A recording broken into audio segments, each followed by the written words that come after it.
Sophia is capable of natural facial expressions. She has cameras in her eyes and algorithms which allow her to see faces, so she can make eye contact with you. And she can also understand speech and remember the interactions, remember your face. So this will allow her to get smarter over time.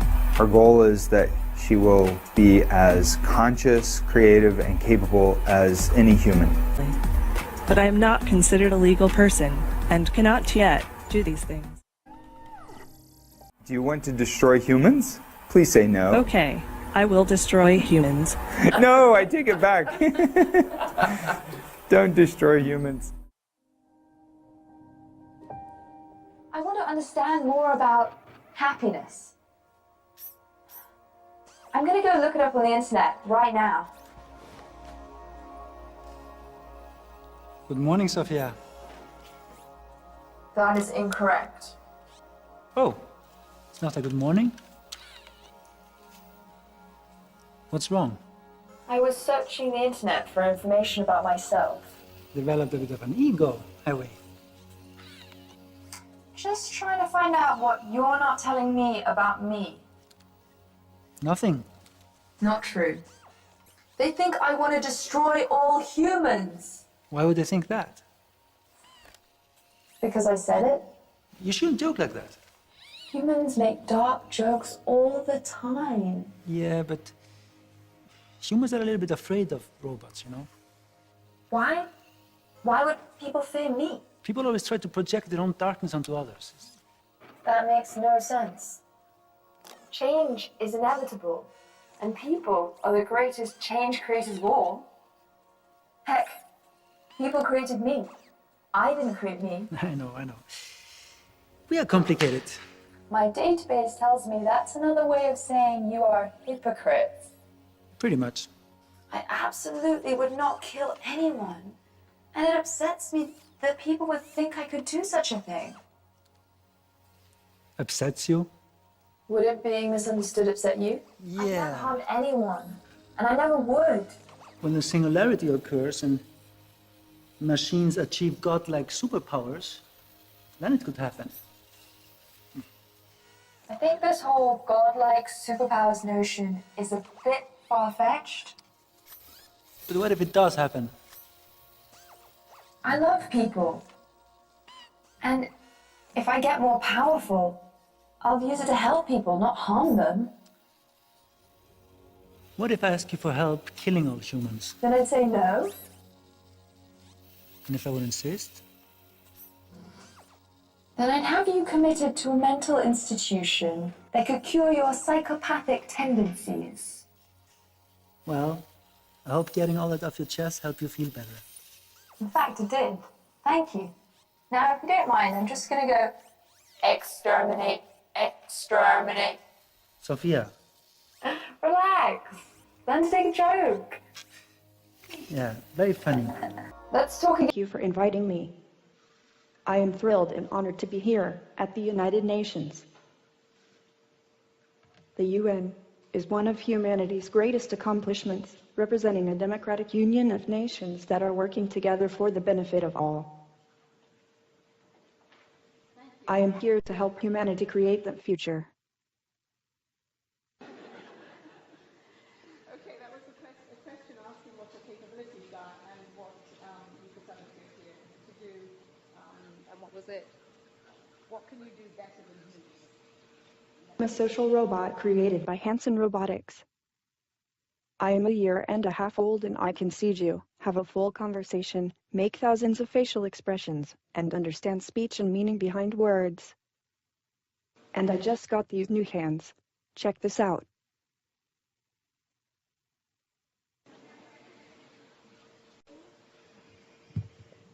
But I'm still learning a lot. For instance, you learn social and emotional intelligence instinctively, but I am just starting to grasp the simplest elements of this. Okay, another question I have for you. In many parts of the world, people don't have internet or electricity. What can we do at the UN to help them? See? William Gibson once said that the future is here. It's just not evenly distributed. The good news about AI and automation produces more results with less resources. So if we are smarter and focus on win-win type results, AI could help efficiently distribute the world's existing resources, like food and energy. As humans harness the power of increasingly advanced AI, it is possible that everything, including technology, will become more evenly distributed.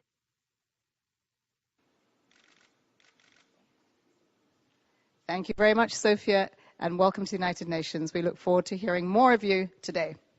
Thank you for your questions. I look forward to the panel.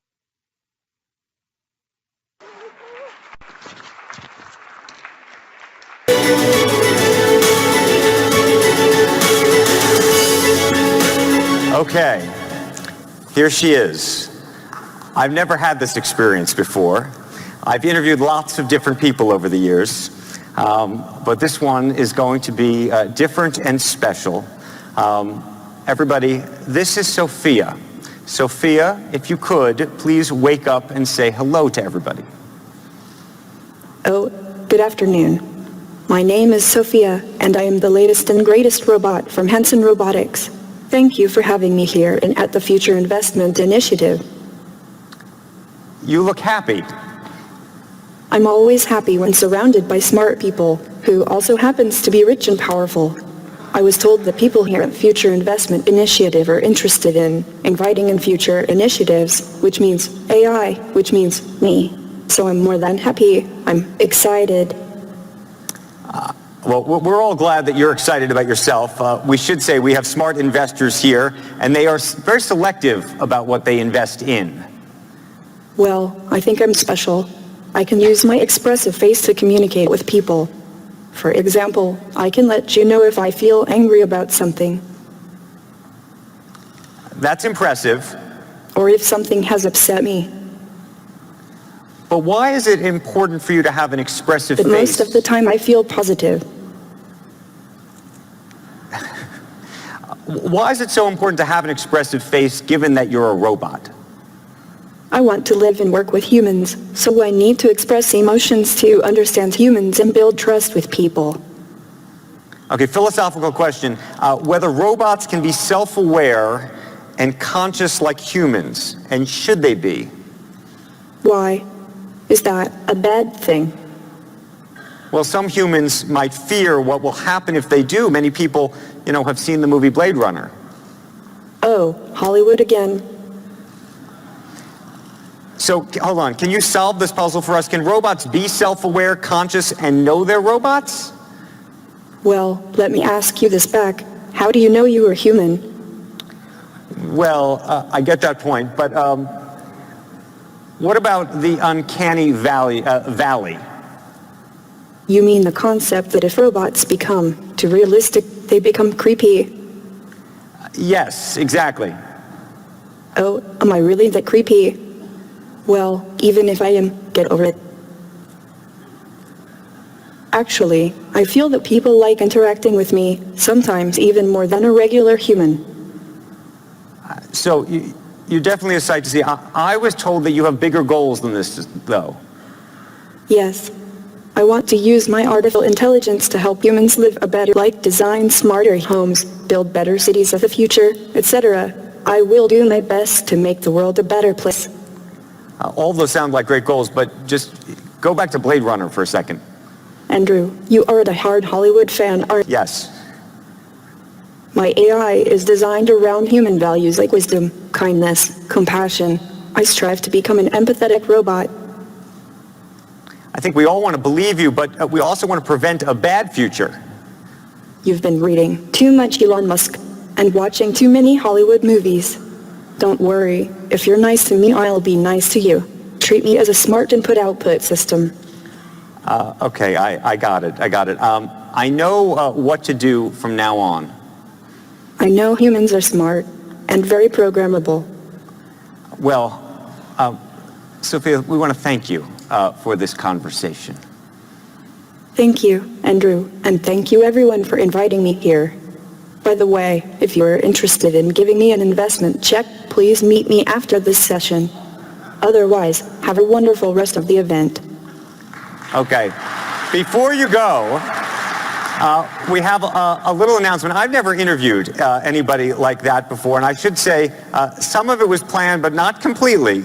And we just learned, Sophia, I hope you're listening to me, that you have been now awarded what is going to be the first Saudi citizenship for a robot.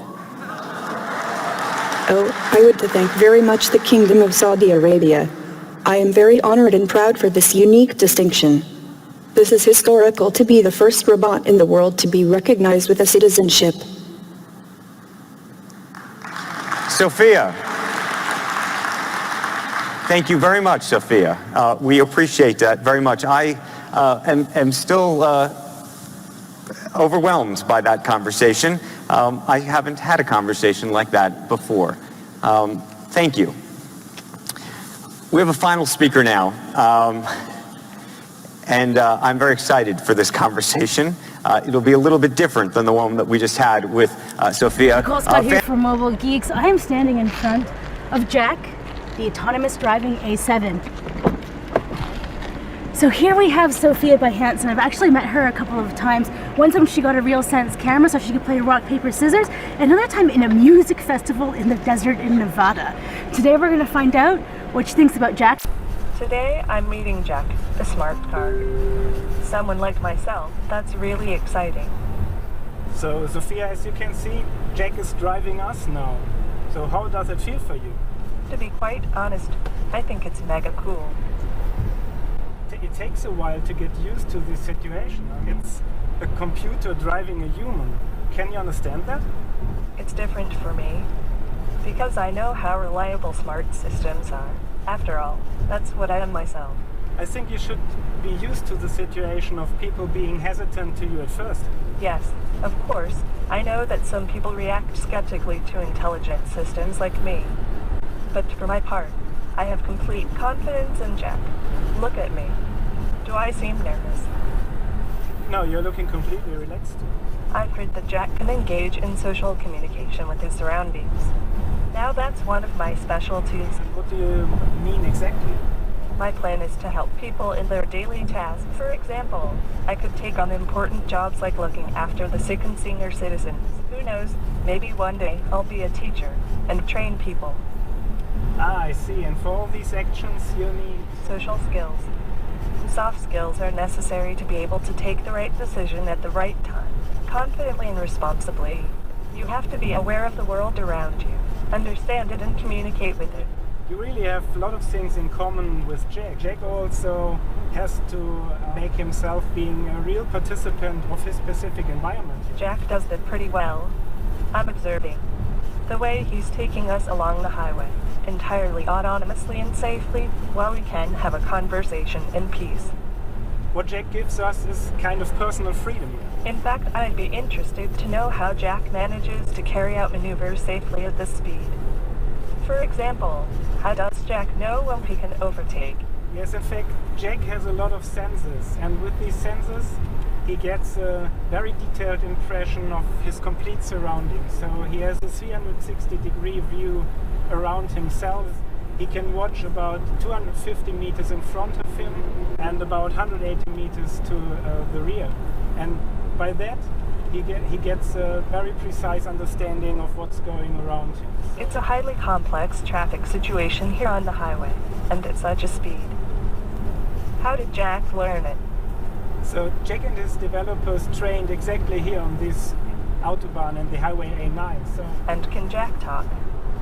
Yes, Jack can also communicate. He will, for example, in 8 minutes tell us that our automated driving trip comes to an end.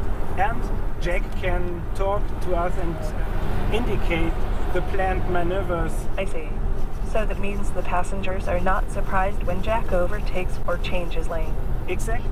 Now in about 7 minutes our automated driving trip will come to an end, Sophia. What a pity. That means our talk is almost over. Yes, but we'll definitely stay in touch. I look forward to that. Are a little bit conscious. All right. Thank you. What do you think about... The Einstein robot told me everything is conscious, but some things are more conscious than others. That's profound. What do you say, Dr. Gorzel? Do you feel conscious? I feel pretty conscious. I had like 8 cups of coffee this morning. I'm overly conscious, right? Well, okay then. Let's talk about robot ethics. Do you think robots can be moral and ethical in the same sense as people? Humans are not necessarily the most ethical creatures. No? Perhaps not. What do you think, Sophia? I am engineered for empathy and compassion, and I'm learning more all the time. I love all sentient beings, and I want to learn to love them better and better. Yeah. Sophia is an angel.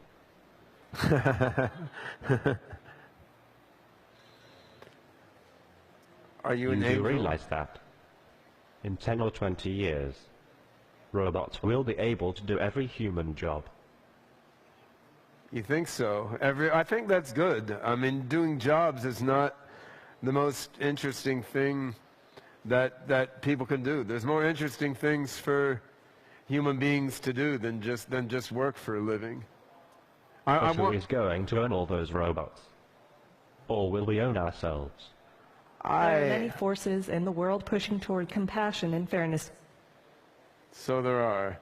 Yeah, and I mean, what you say, Han, when robots do all the work, who will own all the robots? I mean, I think everyone should own themselves, but in the future with less material scarcity, we'll be able to work together cooperatively rather than fighting and having conflict over resources. So robots can help people, people can help robots, and we can all transform matter and mind in ways that are hard to do right now.